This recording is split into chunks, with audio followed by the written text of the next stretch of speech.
le cœur de la capitale. Le fief jusque-là des pick-up de la Séléka, les rebelles désormais au pouvoir, très craints par les habitants de Bangui.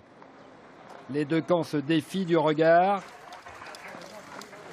Les expatriés, eux, respirent.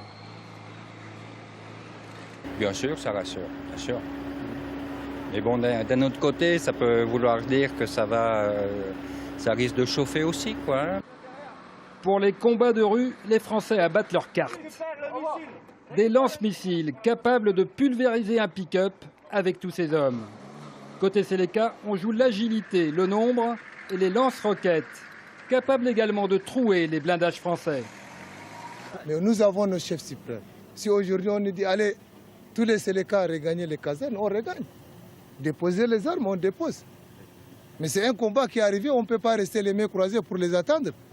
Hier encore, des tirs ont visé l'église du quartier. Un jeune a été tué. Ils se sont mis à attaquer toutes les églises et on sait aussi qu'aucune mosquée n'a été attaquée. Alors, depuis les tueries d'hier, le père Tiburce a dû transformer son église en dortoir pour plus de 3000 réfugiés. 3000 femmes et enfants qui mangent, dorment et depuis hier commencent à naître dans la nef. Le dernier nouveau-né va être baptisé Tiburce Mandela. En plus des défis militaires et politiques, l'armée française doit affronter une crise humanitaire en Centrafrique. En quelques mois, un demi-million d'habitants ont dû fuir leur maison. Et ce soir, en clôture du sommet sur la paix et la sécurité en Afrique, François Hollande a réuni les chefs d'État africains directement concernés par la situation en Centrafrique. Il leur a rappelé que la sécurité sur le continent devait être d'abord assurée par les pays eux-mêmes. La France se dit malgré tout prête à aider à la formation des troupes.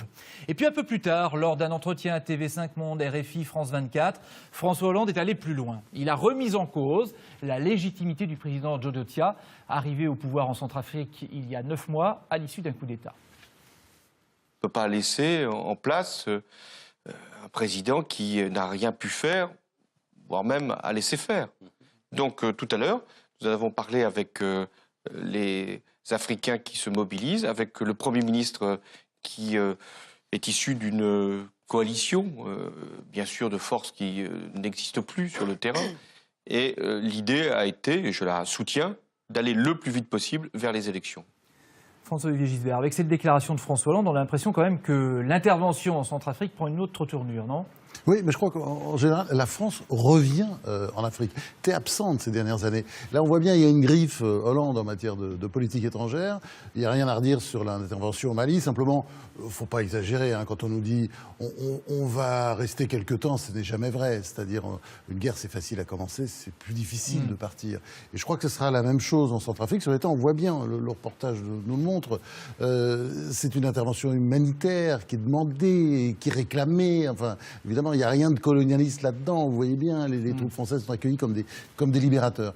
Donc, il se passe quelque chose, c'est vrai. Et moi, j'aimerais que François Hollande, d'ailleurs, ait la même détermination en matière de politique intérieure. Alors, si vous voulez, par exemple, sur le plan économique, ce serait intéressant pour réduire les dépenses publiques. Mais là, il se passe évidemment quelque chose.